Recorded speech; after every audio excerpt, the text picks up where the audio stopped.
itu. Iya.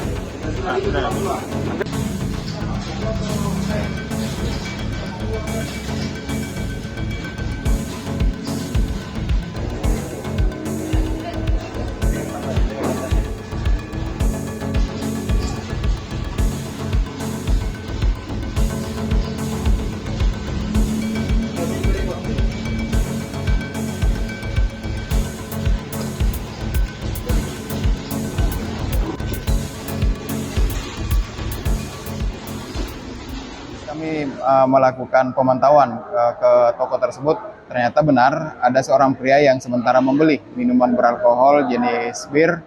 Selanjutnya kemudian kami mendatangi pemilik dan mempertanyakan dokumen yang dia miliki terkait masalah perizinan minuman beralkohol.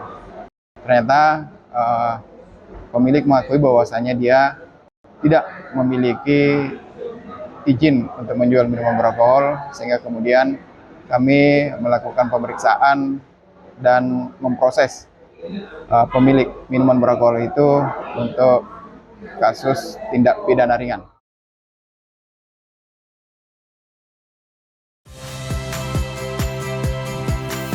Saya Ihsan Sitorus. Saksikan program-program Kompas TV melalui siaran digital, pay TV, dan media streaming lainnya. Kompas TV, independen, terpercaya.